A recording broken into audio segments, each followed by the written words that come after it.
To cement his legacy in the annals of Nigeria's leaders, President Muhammadu Buhari is determined to deliver some developmental projects.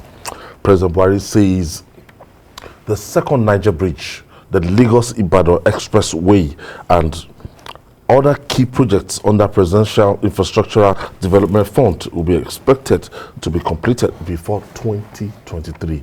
According to a statement by Presidential Spokesman Femi Adesina, works on the project, which include the 11.9 kilometers second Niger bridge, 120 kilometers Lagos-Ibadan Expressway, and the 375 kilometers Abuja, Kaduna, and Zaria-Kano Expressway, and the East-West Road are advancing remarkably and expected to be completed in this second term of his administration. Jide, I spent like 5 hours on Lagos-Ibadan Expressway yesterday. Yes, they are busy constructing the other end from Abuja, from Ibadan to Shagamu. As the RCC guys, I think they're almost done.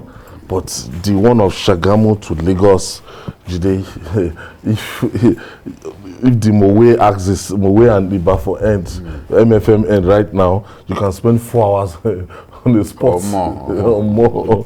It's always very, very painful. The number of hours that people invest in that road, but we know that the pain of today will be the gain of tomorrow. If they finish that road, it's going to be a big relief to road users. Yes, you know, the problem has been the built-up areas. Julius Baja was given the built-up areas, and frankly, that is where you have so much of the work. You will expect that because of high traffic in those built-up areas, high traffic, many people are commuting between Mowe, Bafo, Arepo, Magboro to Lagos. There are sprawling communities in those areas, densely populated communities. That's where that's the area where you also have the redemption camp. You have even the MFM, they have their camp. Yes, you know, NASFAT too, they have their camp. So it's a busy area, and what it then means is that the pace of work along that corridor you cannot compare to the areas that are not really that built up. You know, that's going towards Ibadan from Shagamu, because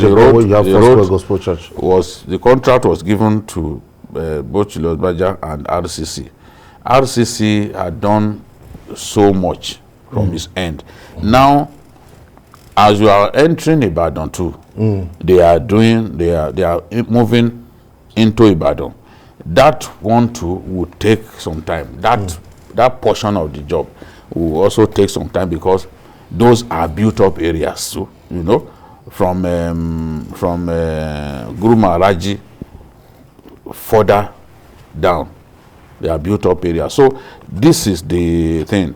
I'm happy that not only is the Abuja Kaduna Kano Expressway being rebuilt, it's not just, they are expanding it. They are expanding it, and that's why it has cost so much money. Because when you expand a road, you must bear in mind that that road, that long stretch, has bridges.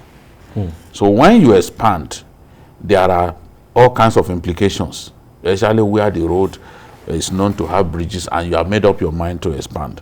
So the work too is going on, especially the Kano area. As we approach Kano, they finish some of the, they've done tremendously in that area, and you are ready, you will enjoy. Yes, you will enjoy that's the first expressway in northern Nigeria, built by originally by Ibrahim Babangida.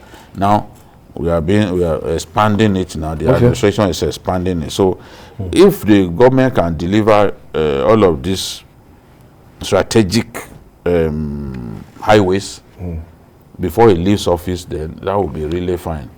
Yes, let's joining us is presidential spokesman Ajuri Ngelale, joins us from our Abuja studio. Thank you for joining us, Ajuri. Truly a privilege to be with all of you. Good afternoon, gentlemen. Good afternoon to our viewers. Good afternoon, our friend. Good afternoon.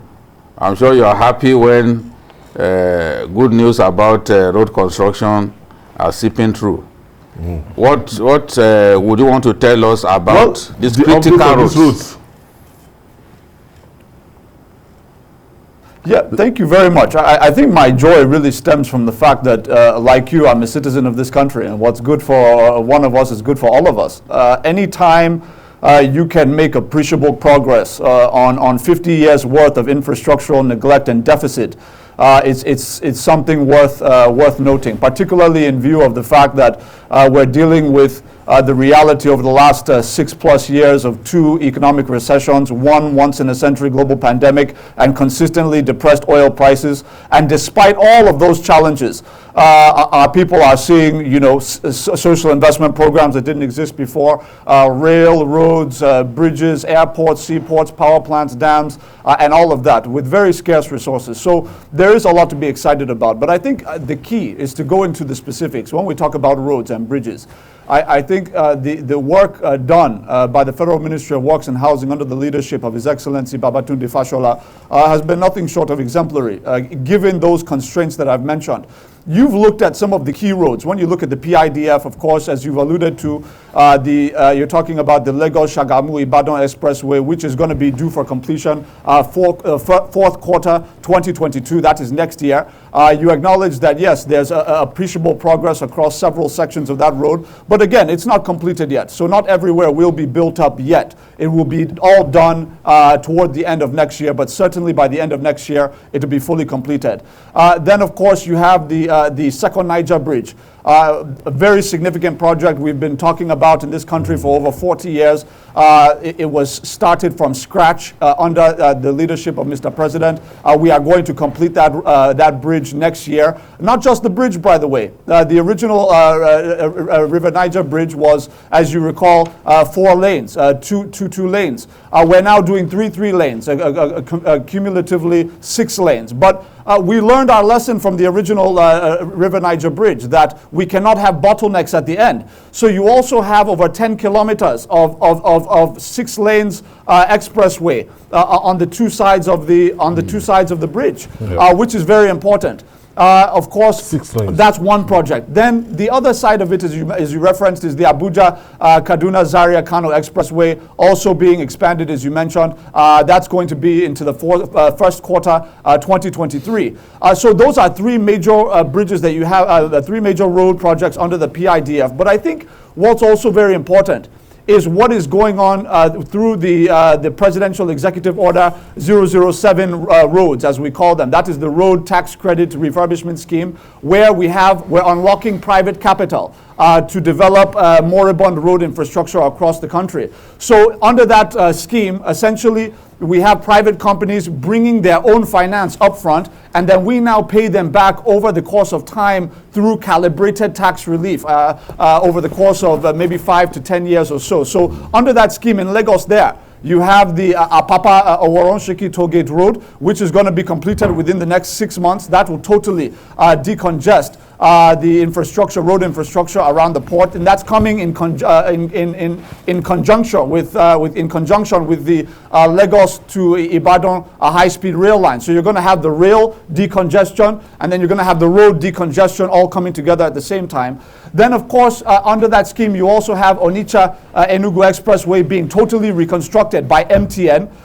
You have the Boni Bodo Road, 200 billion naira road, very strategic, linking NLNG on Boni Island to the mainland of our country for the first time in history to facilitate the easy transportation of gas products. That's being reconstructed totally newly constructed by NLNG. So you have these kinds of projects across the country. Also in the West, you have the Ota Idiroko Road that's being reconstructed by Globacom. And all of that under that particular scheme. Okay, and I have not even begun to get into Sukuk roads and others. So there's so much going on.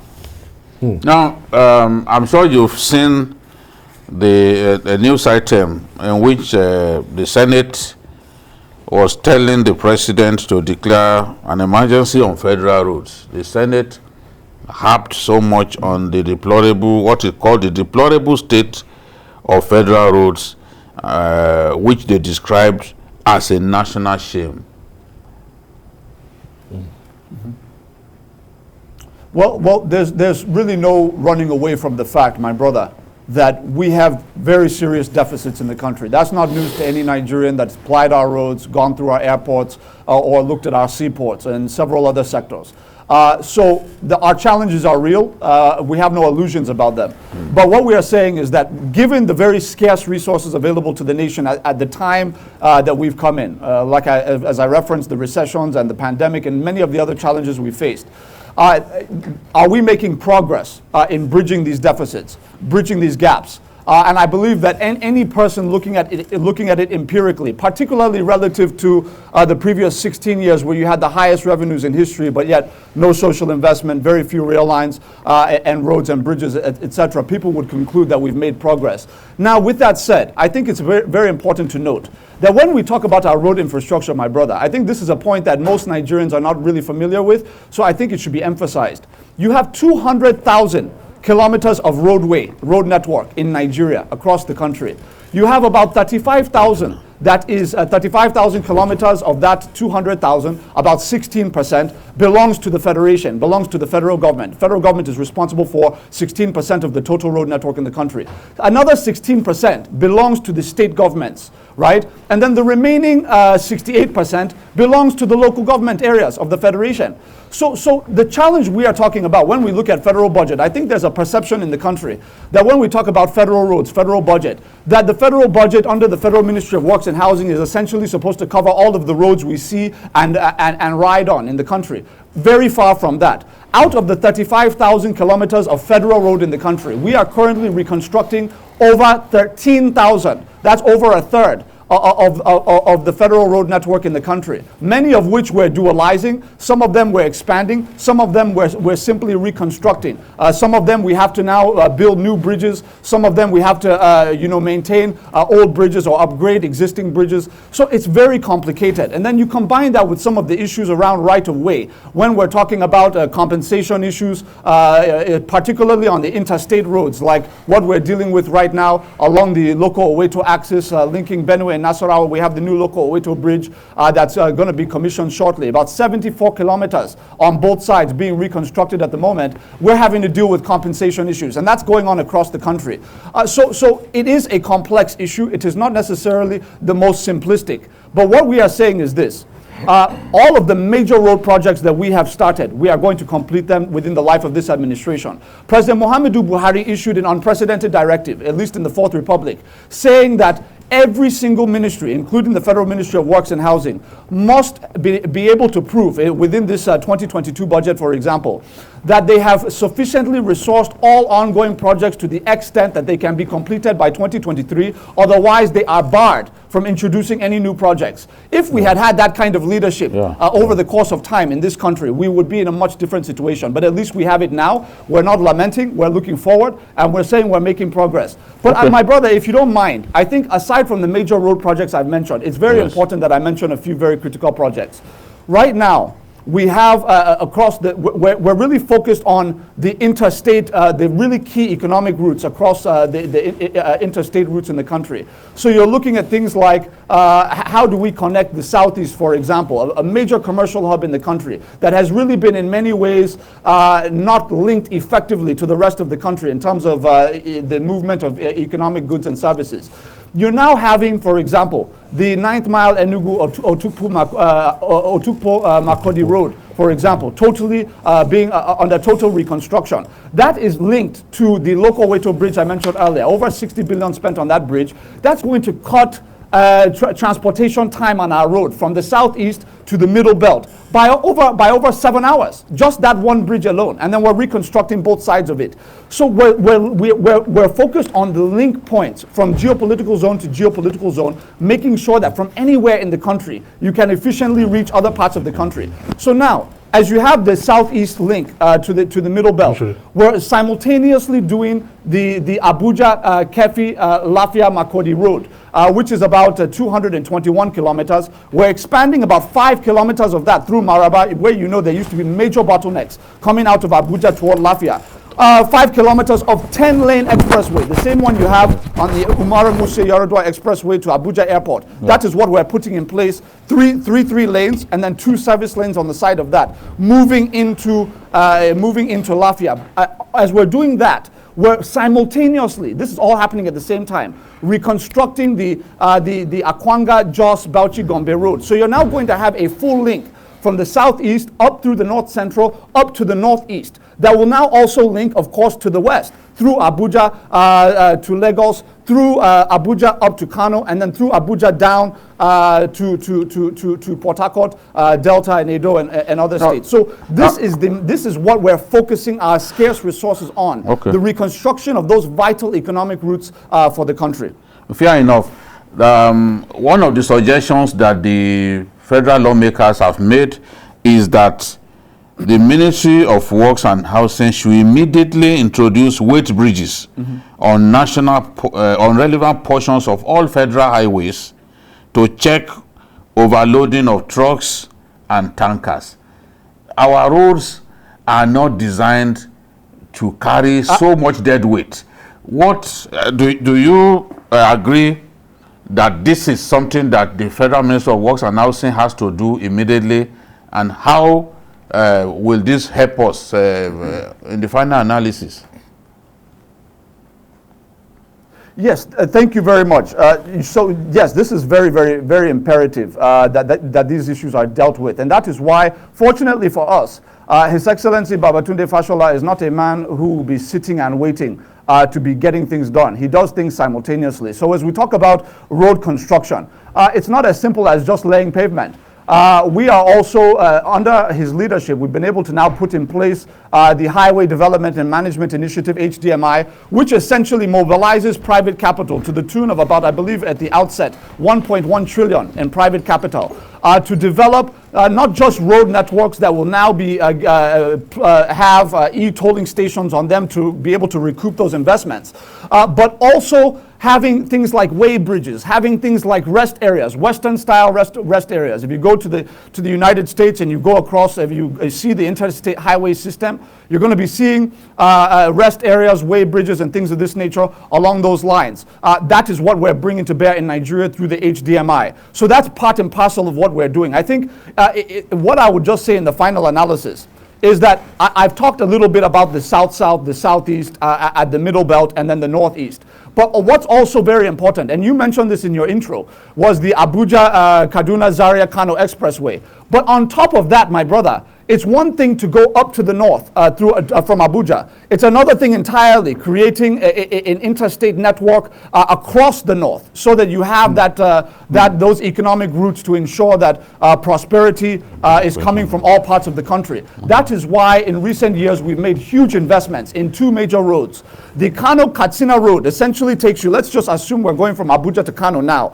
Now once you get to Kano, you now have the Kano-Katsina road that's taking you to the left, right? And then you have the Kano-Maiduguri road that's taking you to the right. Over the course, assiduously, over the last 5 or 6 budget cycles, the Federal Ministry of Works and Housing has been budgeting very significant funds, also through the Sukuk bond to complete those 2 critical roads. So you now have a T across the north that's going to be fully reconstructed. Okay. Yeah, thank you. You've spoken so well about the road construction everywhere in the country. You're also aware about threats on most of these highways, to travelers due to kidnapping and all sorts of crimes. Is there any special consideration you are putting in place to secure the highways, for users?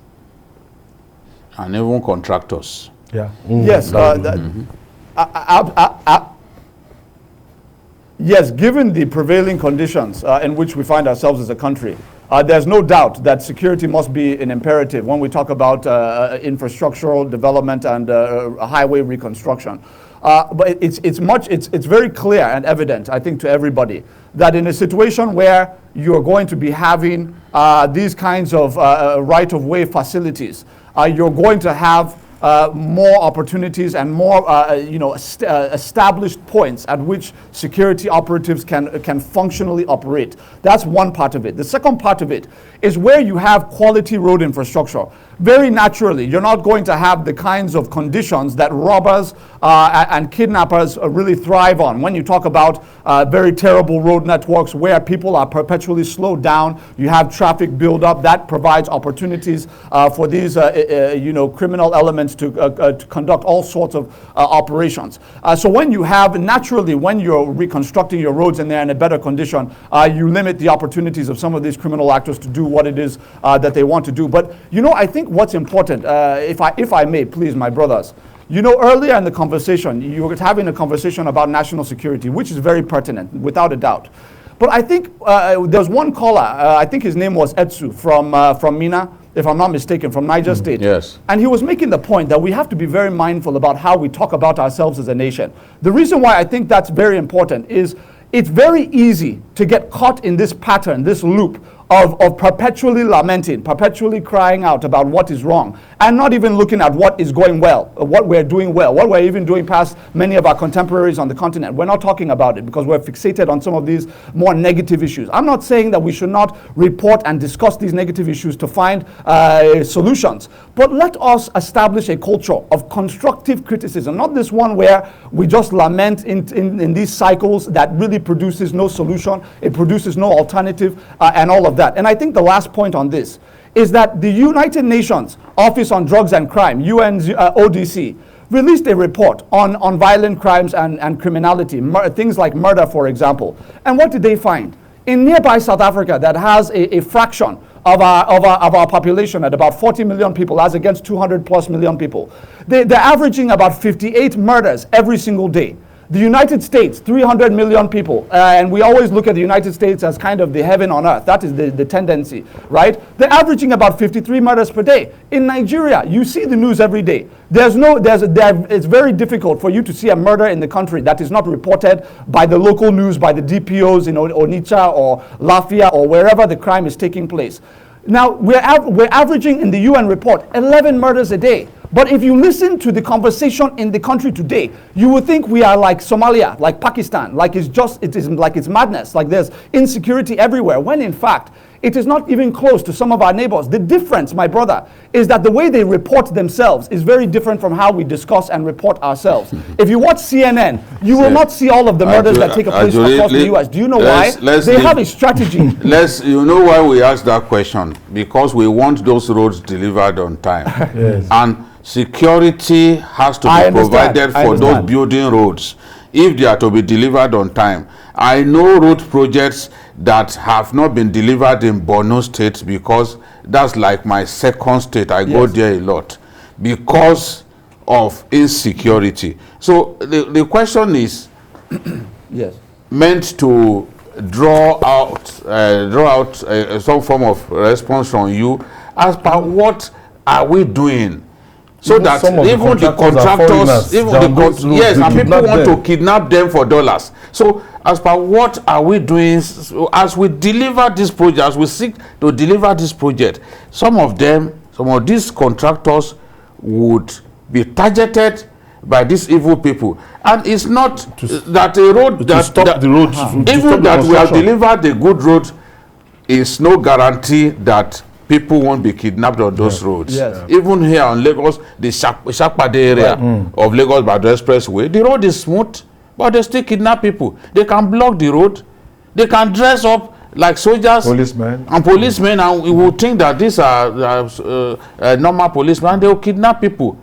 Look at this road leading to Funtua. It's a very smooth road, but it's a very dangerous road. People don't even use it as such, because they know that if they use that Funtua road, yes, that is that they are putting their lives at risk. So that is the thing. Is there some form of protection so that those road projects can proceed at the pace that government wants them to proceed, without the contractors being at the facing the risk or being kidnapped. And my own final question to you, Ajuri, before you leave, is that I want to know the last time where you traveled, as in that you traveled on Nigerian roads.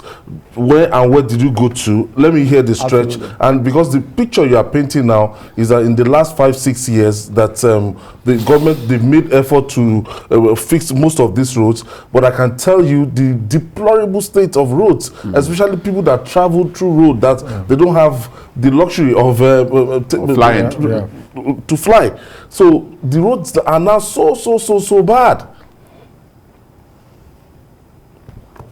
My dear brother, let me say thank you very much for your questions, and I'm going to take a moment to answer all of them. Let me start from the first question, which was from Babajide, which was dealing with what is the security response in terms of road construction.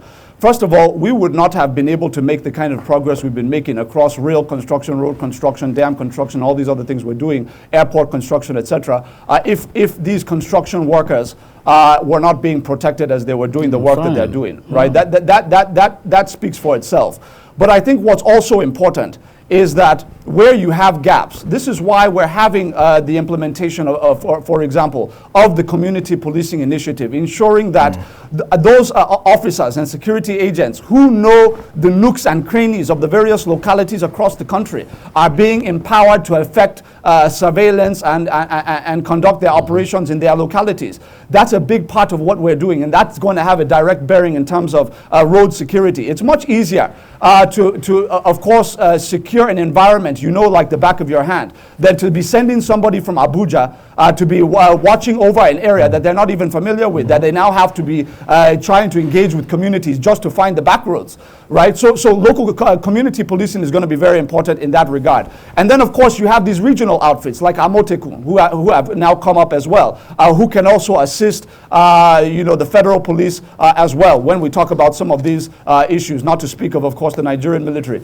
So there is a lot being done. Let's recognize the fact that we can't get to this level of development if we are not making progress in terms of securing our roads, even though we do have more to do. Now, to my second brother's question, I believe it was Ayo, who was making an allusion to the idea that perhaps I'm one of these yuppies who sits in an air-conditioned office and I have no idea what is happening on the ground. I would tell my brother that he should not be deceived by my white face. I grew up with mosquito buzzing by my ear in Port Harcourt with no light in my house. So I'm not a stranger to our roads. In fact, I was almost killed on that Enugu-Port Harcourt expressway that is now being fully reconstructed over the last 4 years, for example. So look, we have our challenges, but I have seen firsthand. If you go to take Abuja Abaji Lokoja Road, for example, you will see the work that has gone on there. My brother, where you are, you've talked about Lagos Ibadan Expressway. I did not prompt you. You were the one talking about how well it has been built up over the last few years. Of course, the Lagos Badagry, Lagos Ota Abeokuta Expressway, they're all being worked on. Oyo Ogbomosho Road. I mean, there are so many different roads across the southwest we can talk about, not to speak of the rest of the country. But I also said, please, I want to emphasize this. 35,000 roads out of 200,000 are federal roads. And I said very clearly that 13,000, that is 1/3 approximately, 13,000 out of the 35,000 federal roads are currently under reconstruction. What does that mean? That means that you have about 23,000 that are not being reconstructed at the moment due to paucity of funds. Yeah. So we're not denying the fact that you have these gaps, that you have these deficits. My brother, we're not going to be telling Nigerians, lying to Nigerians and saying that we're going to solve 50 years worth of deficit, 50 years worth of failed administration in 6 years with very limited resources even given the Senate, even the Senate, but we're doing our best. The Senate was very honest in saying, look, there is a big funding gap, and they are wondering whether anything can be done to improve the level of funding so that more quality roads can be delivered. In your view, as we round up with you, what again can we do? What initiatives can we come up with that will help us to achieve sufficient or close to sufficient level of funding that can deliver more good roads for our people? Fantastic question. So I spent a little bit of time already talking about PIDF, talking about Executive Order 007. The reason why those were important is because those have to do, particularly 007, the Road Tax Credit Refurbishment Scheme. That's pertinent because what that does is unlocks private capital that is not part of the federal budget.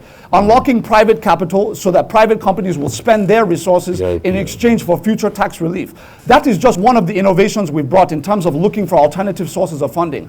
Another major one coming up, as you know, is of course His Excellency the Vice President, Professor Yemi Osinbajo, has been given the authority by Mr. President to, of course, get the achieve the establishment of the 15 trillion naira Infrastructure Corporation of Nigeria, which effectively is mobilizing private capital from around the world in targeted Nigerian infrastructure projects, and that's huge money over the next few years. So that's another one coming up. I think the other element of this, my brother, is when you recognize, right, that you have 68% of the road networks in the country belonging to the local governments, right? And an additional 35,000 belonging to the state governments.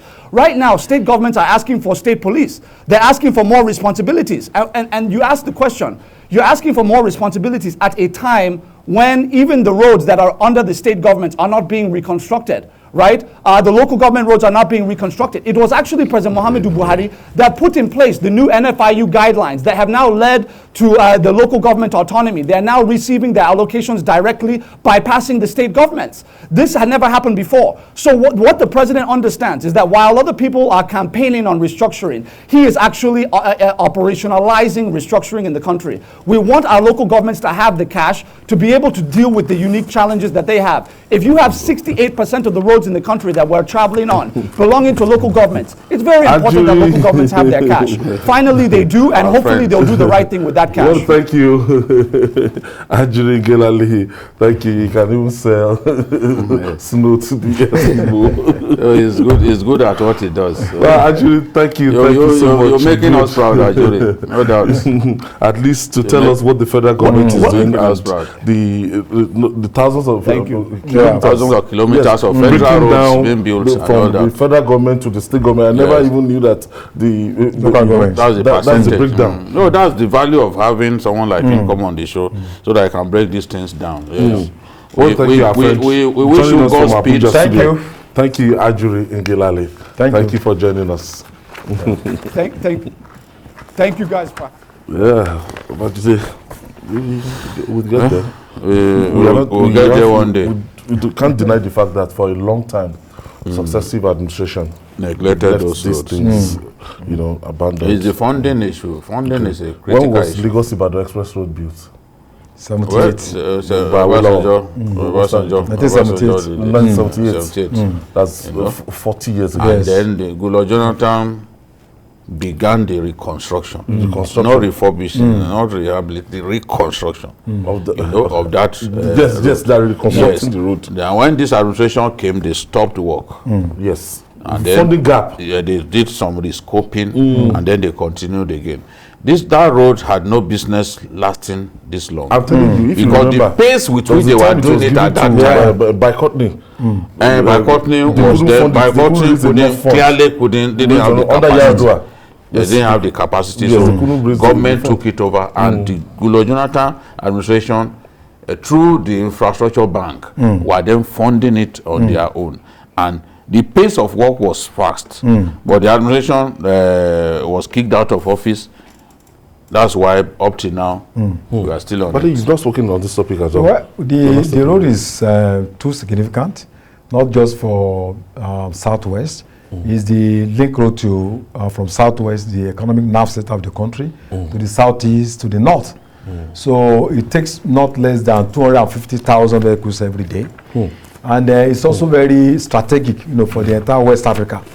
And I think a road that was opened in August 1978 that took about 3 years for Julius Berger to build. Then it shouldn't take us since 2013 that Jonathan launched the reconstruction. It shouldn't take us this long to put. It's just around 10 years. Just 3 years to build the entire road, and then we are spending 8 years. Up to 10 years. But I think we must admit that a lot of work, has been done in the past few years. Julie, for me, if we meet these targets, people would never forget the giant stride of infrastructure of this administration. If that 375 kilometer Abuja, Kaduna, Zaria, Kano express road, if they meet that target, second Niger bridge, that's 11.5 kilometer. So President Buhari would and have 120 kilometers. President Buhari will have given himself immortality. Yes, Lagos Ibadan express road. Those are critical roads. Those are critical roads. You can imagine stretching from Abuja right up to Kano. Yeah. You know, critical roads. So you can if do you can Lagos deliver Ibadan all 1 of hour. them, Straight you drive. can- 1 hour, that's too much speed. 120 kilometers. The roads are even built bearing in mind that you will do 100 kilometers per hour. So if the road is 120 kilometers and you want to do it in 1 hour, that means you are trying to kill yourself. Honestly. So, but let them just finish the road so that we What I'm can. trying to say, it should not take you eternity to 1 get to hour. Ibadan. 1 hour. It shouldn't take you 127 kilometers. 127 kilometers, 1 hour. That means you must do 130 kilometers consistently to get there.